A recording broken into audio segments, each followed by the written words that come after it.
It was a chaotic race in Australia with 3 red flag incidents and drama around the order at the end. It was an interesting weekend with different teams starting to show their pace, and there's an awful lot to talk about. So here's my 5 things we learned from the Australian Grand Prix. My name's Andy and this is Behind the Drive. Max Verstappen's cruise control. The Red Bull was dominant once again in Australia as Verstappen seemed to comfortably take pole and was then able to easily lead despite 2 challenging starts. Today was a brilliant and comfortable drive for Verstappen and Red Bull, where the only thing that seemed to hold them back was the tyre warm-up at the beginning of the Grand Prix. It seemed like the Mercedes behind them was able to build more temperature into their tyres on the warm-up lap, which enabled them to compete for the first couple of laps. Once the Red Bull DRS advantage was at play, Max Verstappen quickly overtook the Mercedes of Hamilton at the second start, and then within half a lap the Red Bull gained 2 seconds on the Mercedes and set the fastest lap on the lap that he overtook Hamilton. It was easy for Max to take control of the race and build up a 10-second lead on the rest of the field, and from there Verstappen went into cruise control and didn't seem to need to push to hold his lead. It was a dramatic end to the race, but despite that, Verstappen was able to keep his nose clean, and on the last proper restart with the soft tyres, he was able to hold his advantage off the line.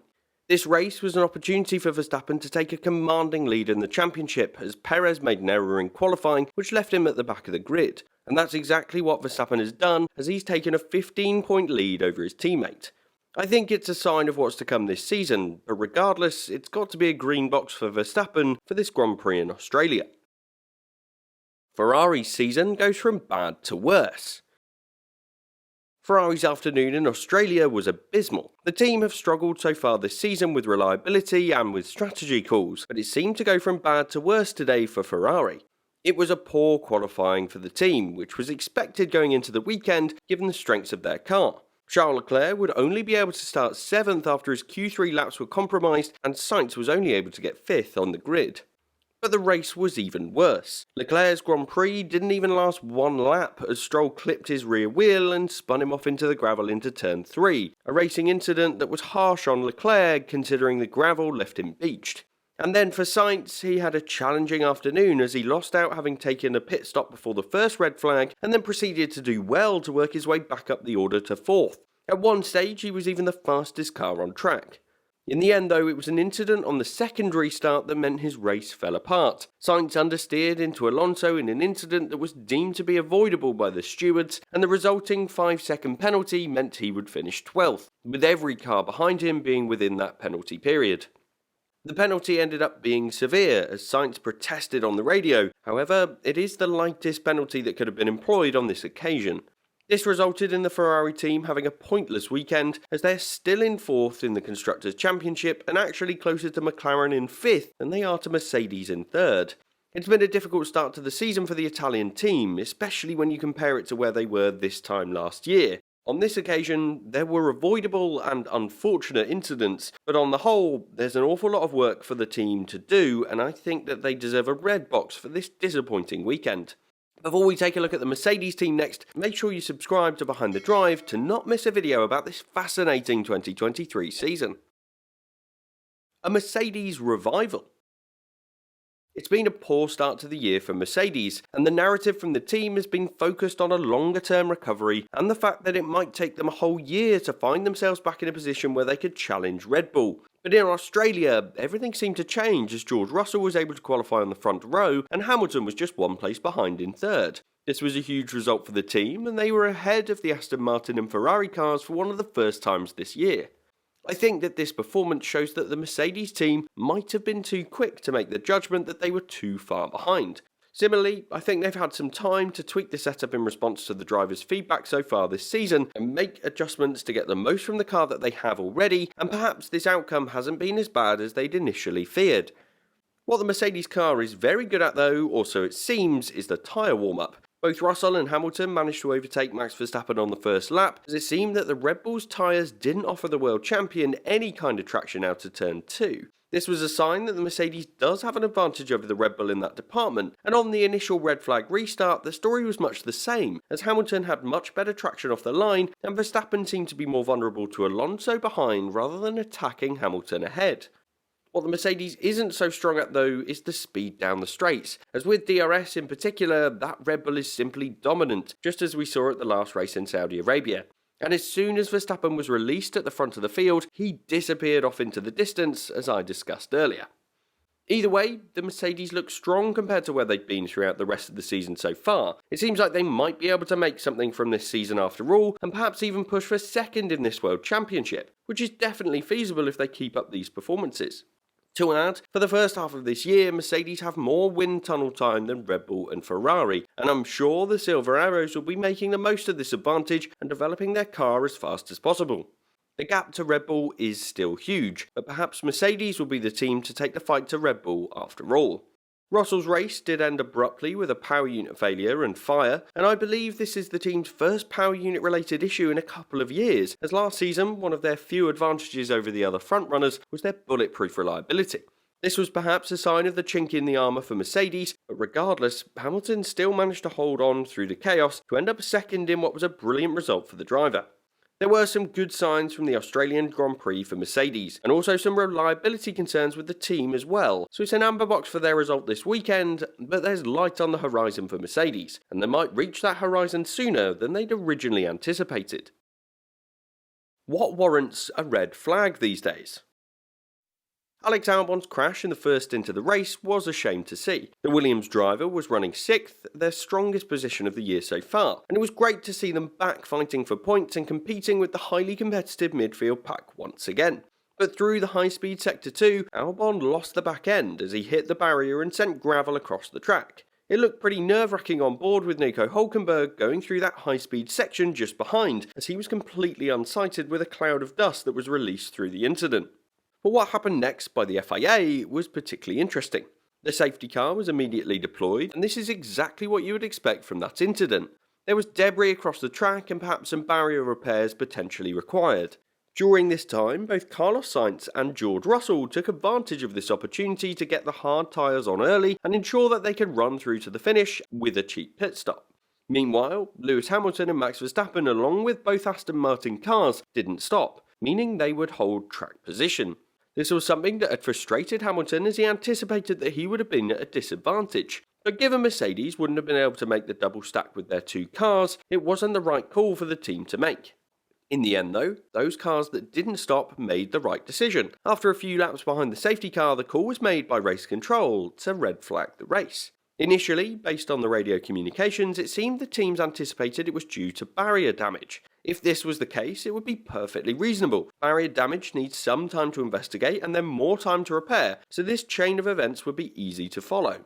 But on this occasion, it was revealed that the reason for the red flag was actually the gravel and debris that had been thrown across the track due to Albon's incident. I appreciate that there was a lot of dust and gravel on the circuit, but this was clear in the immediate aftermath of the incident. It feels like it could have been cleared over a few laps behind the safety car, given there would have been a 2 or 3 minute interval for the marshals to clear the debris. In addition, the amount of debris was known almost immediately following the incident, so given the available information, I would argue that the red flag could have been called earlier if it was going to be.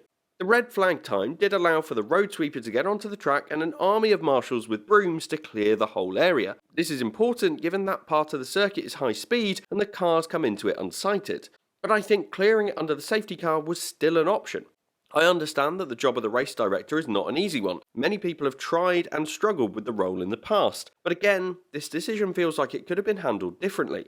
I know it's easy for me to sit back watching from afar and make these comments, but personally I don't see how this debris being cleared warranted a red flag, and the teams didn't predict that the break was caused by debris.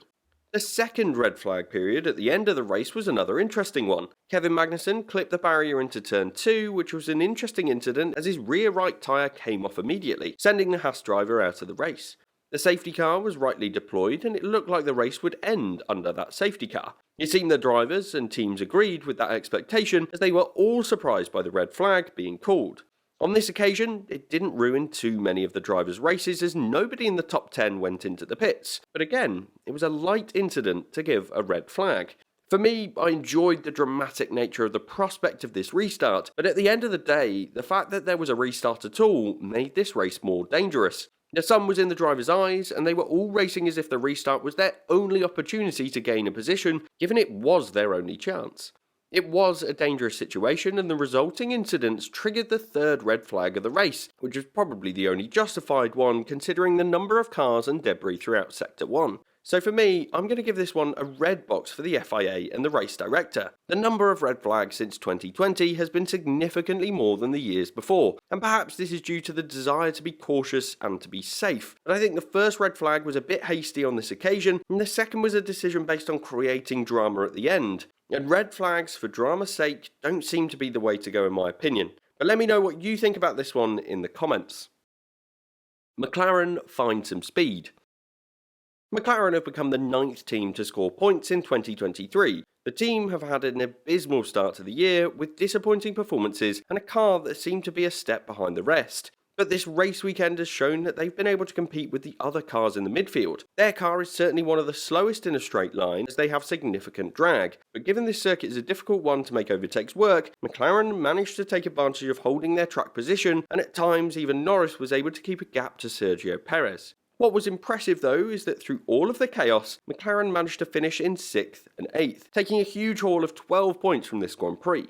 It was a massive achievement for the team, especially considering where they've been so far this year. It's going to be races like this that decide the 5th position in the Constructors' Championship in 2023. All of the teams in this position are incredibly close, and now every team has scored points. But it's whenever the drivers can get into the top 6 positions that will enable them to jump up the order massively. As for the drivers, it's expected that Norris will capitalise whenever his car allows for it. He's now actually ahead of Charles Leclerc in the championship, which is a crazy thought. But for Piastri, it's incredible to see him get 4 points on his home debut. The Australian driver is getting better and better each race, and so it's great to see him secure some points in what is a challenging car to drive. So of course it's going to be a green box for McLaren for finding their pace at the third race of the year, and it'll be interesting to see if they can keep this up from here. Honourable Mentions. There's got to be a few honourable mentions today. One of these has got to go to Pierre Gasly. The French driver did make an error in that final restart as he locked up into turn 1, and this caused a chain reaction that resulted in him taking his teammate out of the race and triggering the third red flag period. However, up until that point, I think Gasly was doing an excellent job to hold his Alpine in 5th position, proving the car's pace and taking advantage of the incidents impacting the top teams ahead of them. Until that crash, he was on for a green box in this race, but it was a disappointing result in the end for him and for the team. Another honourable mention does have to go to Nico Hülkenberg. If the rules had been interpreted differently, he could have been celebrating his first career podium with the Haas driver in 4th position after the chaos and the Ferrari of Sainz ahead getting a 5-second penalty. Regardless, it was still 6 points for 7th position in the end, which is great for Haas. Finally, as I mentioned earlier, now every team has scored points in 2023. AlphaTauri's Tsunoda has had a good start to the year and he's been able to be well ahead of Nick de Vries. And today, he was the driver to gain a point from Carlos Sainz's penalty. So it was a chaotic race with so much drama and talking points. But what did I miss? Let me know in the comments, and if you enjoyed this video, make sure you leave a like and subscribe to Behind the Drive to hear the latest from the rest of this 2023 season.